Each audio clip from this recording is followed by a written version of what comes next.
Assalamualaikum warahmatullahi taala wabarakatuh. Perkenalkan, nama saya Bidan Rita Ratna Dewi STRKEP. Saya mahasiswa di profesi kebidanan Politeknik Kebidanan Bakti Pertiwi Husada. Pada kesempatan ini saya akan menjelaskan cara membuat SOAP persalinan. Baiklah, sebelum kita mulai membuat SOAP persalinan, terlebih dahulu kita membahas dulu apa yang dimaksud dengan SOAP persalinan. Sebagian besar sudah familiar dengan metode dokumentasi ini karena dokumentasi ini lebih umum dan lebih sering digunakan. Baiklah, apa yang dimaksud dengan SOAP? S adalah subjektif, O adalah objektif, A adalah analisis, P adalah planning. Subjektif berhubungan dengan masalah dari sudut pandang klien, ekspresi klien mengenai kekhawatiran atau keluhan yang dirasakannya. Sedangkan objektif adalah merupakan hasil pemeriksaan fisik maupun hasil pemeriksaan laboratorium atau penunjang lainnya. Dan analisis atau kesimpulan atau interpretasi data merupakan suatu kesimpulan dari masalah kebidanan dan kebutuhan yang dibutuhkan.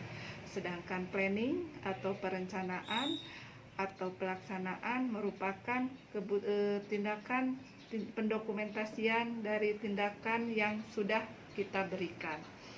Baiklah, sebelum kita beralih ke cara pembuatannya, pendokumentasian yang pada ibu bersalin yang dimulai dari pengkajian, perumusan diagnosa atau masalah kebidanan, perencanaan, pelaksanaan, evaluasi, dan dokumentasi. Baiklah, kita mulai dengan pengkajian, yaitu mengumpulkan semua informasi yang akurat, relevan, lengkap, meliputi data subjektif dan data objektif. Data subjektif dimulai dari identitas pasien, yaitu nama, umur, agama, pendidikan, pekerjaan, alamat. Terus yang kedua adalah keluhan utama, merupakan keluhan atau rasa sakit yang dirasakan oleh pasien atau klien pada saat menjelang persalinan. Yang ketiga, pola nutrisi untuk mengkaji cadangan energi. Yang keempat, pola eliminasi untuk menganjurkan ibu untuk BAK. Pola istirahat, yaitu biasanya di usia 18-40 tahun kebutuhan untuk tidur dalam sehari 8-9 jam. Yang kedua, data objektif.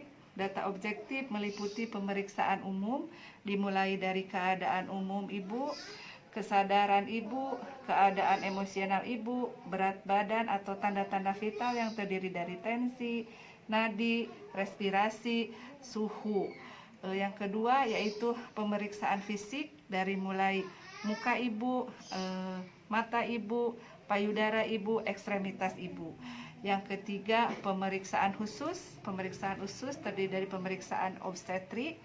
Pemeriksaan obstetri dimulai dari pemeriksaan abdomen yang terdiri dari inspeksi dari abdomen itu sendiri, kemudian palpasi yang terdiri dari level 1-4, auskultasi, kontraksi, dan kontraksi. Yang keduanya yaitu pemeriksaan ginekologi meliputi pemeriksaan inspeksi, vaginal tusi, dan kesan tentang panggul. Nah, pemeriksaan selanjutnya ada pemeriksaan penunjang juga mengenai pemeriksaan laboratorium, pemeriksaan USG, atau pemeriksaan CTG. Nah, untuk analisis baru kita menyimpulkan dari hasil-hasil pemeriksaan tersebut, dari data-data tersebut, dari data subjektif, data objektif yang kita dapatkan. Seperti contoh, misalkan G2, P1A0, usia ibu 22 tahun dengan usia kehamilan 39 minggu, infartu, kala 1, fase aktif, atau planning atau perencanaan. Dari contoh tadi kita dapatkan perencanaan seperti kala 1 yaitu melakukan pengawasan dengan menggunakan partograf, pemenuhan kebutuhan cairan dan nutrisi ibu dengan memberikan minum dan makan, mengatur aktivitas dan posisi ibu agar nyaman, memfasilitasi ibu untuk bisa BAK atau BAB, menghadirkan pendamping ibu seperti suami atau keluarga, ajari ibu untuk teknik relaksasi yang benar, terus berikan sentuhan pijatan, misalkan pijatan counter pressure, dan menginformasikan tentang kemajuan persalinan kepada ibu dan keluarga.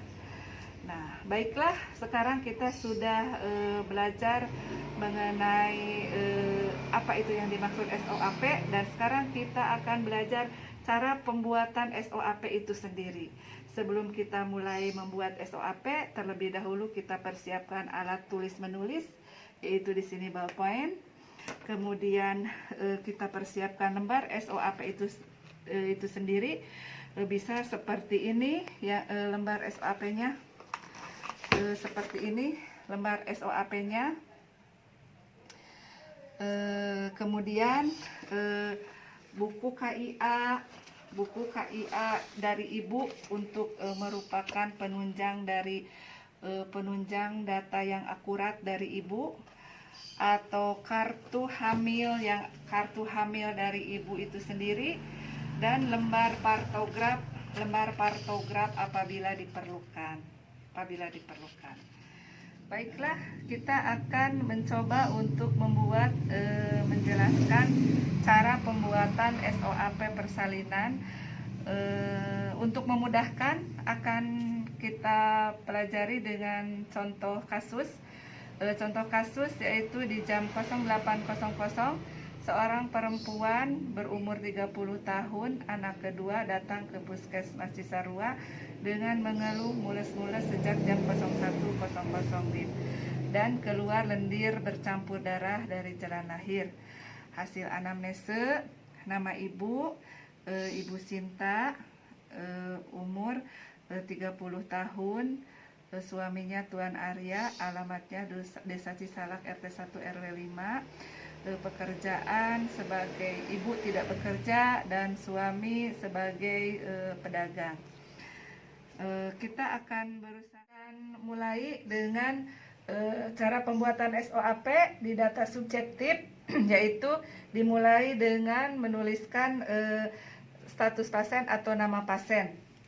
Nama pasien tadi Nyonya Sinta, ditulis Nyonya Sinta, umur 30 tahun, pekerjaan ibu tidak bekerja,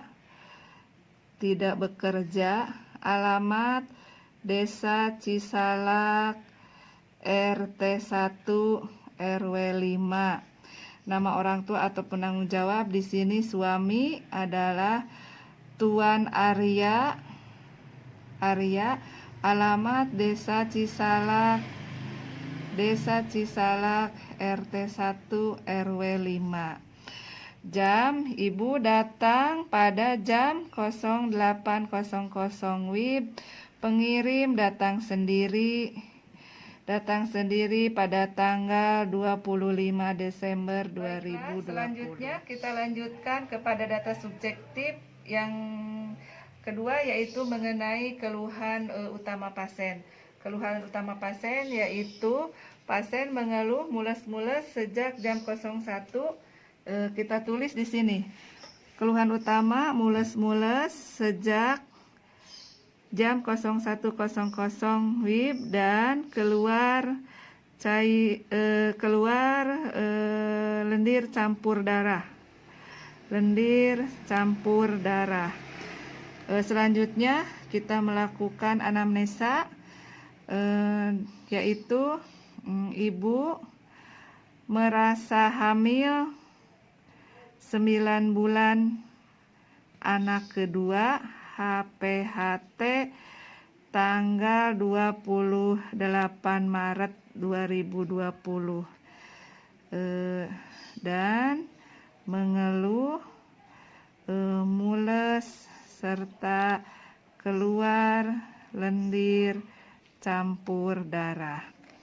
Vital sign atau tanda-tanda vital diisi juga. Ini kita sudah masuk ke pendokumentasian dari data objektif, yaitu tensi 110/70 mmHg, respirasi 20 kali per menit, nadi 80, suhu 36,6 derajat Celcius, keadaan umum ibu baik. Untuk pemeriksaan umum, untuk kaput atau koli tidak ada kelainan. Untuk torak juga tidak ada kelainan. Untuk abdomen dalam batas normal kehamilan. Ekstremitas juga dalam batas normal kehamilan. Untuk pemeriksaan selanjutnya yaitu pemeriksaan obstetrik dimulai dari abdomen. Untuk perasat luar, abdomen TFU 34 cm, letak punggungnya di kiri dengan letak kepala 1/5, detak jantung DJJ 144 kali per menit. Kontraksi uterusnya atau HIS-nya dalam 10 menit 3 kali 45 detik. Kita juga melakukan pemeriksaan penunjang yaitu pemeriksaan HB 11,8 gram per sen. Untuk pemeriksaan dalamnya kita tulis di sini vulva vagina tidak ada kelainan, porsionya tipis, lunak, pembukaannya 4 cm, ketubannya positif, kepalanya di Hodge 3+. Pemeriksaan ini kita lakukan tadi pasien sesuai dengan contoh kasus di atas, bahwa pasien datang ke puskesmas ini di jam 08.00 WIB dengan diagnosa kerja. Setelah melakukan atau mencatat atau mendokumentasikan dari pemeriksaan subjektif dan objektif, kita lanjutkan untuk ke analisa atau kesimpulan atau diagnosa kerja, yaitu untuk analisa atau kesimpulan dari pasien yang barusan kita periksa adalah G2 P1 A0, usianya 30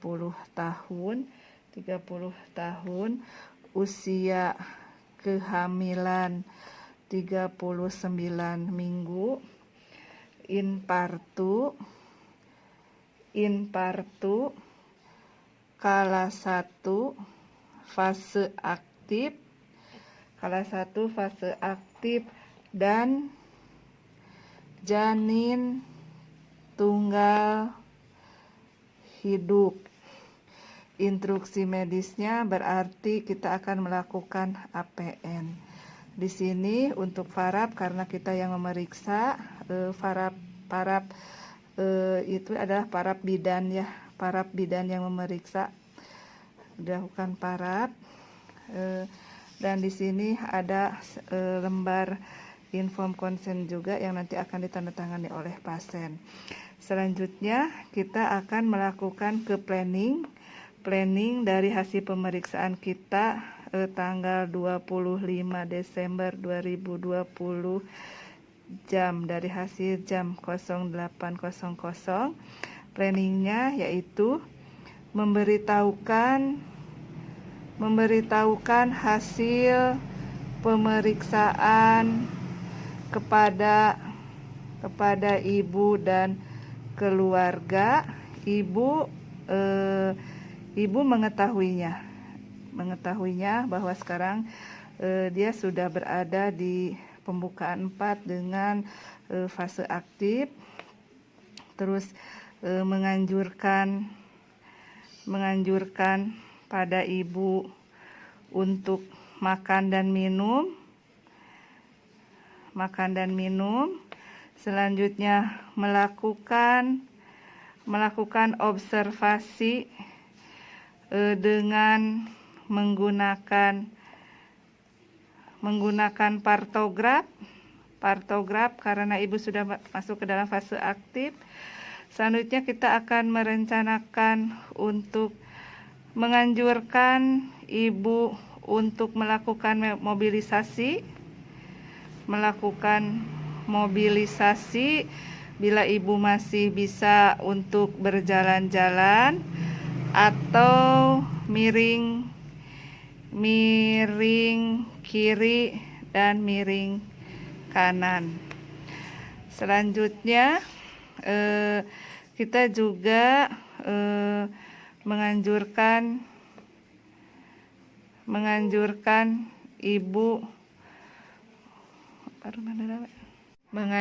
ibu untuk BAK atau BAB, jadi tidak menahan air kencing. Terus kemudian menghadirkan pendamping ibu seperti suami atau keluarga, mengajari ibu untuk teknik relaksasi yang benar, cara menarik nafas dan meniupkan nafas. Terus memberikan sentuhan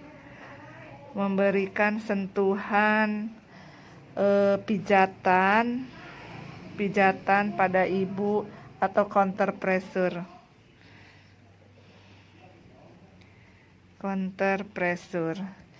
Dan menginformasikan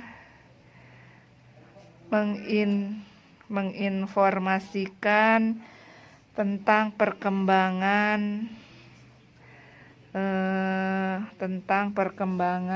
dan kemajuan persalinan pada ibu dan keluarga. Inilah contoh cara pembuatan atau penulisan SOAP. SOAP ini disesuaikan dengan setiap keadaan atau perkembangan pasien. Mudah-mudahan bermanfaat untuk kita, sehingga pendokumentasian yang dilakukan di tempat pelayanan kita biar lebih berkualitas lagi. Mungkin itulah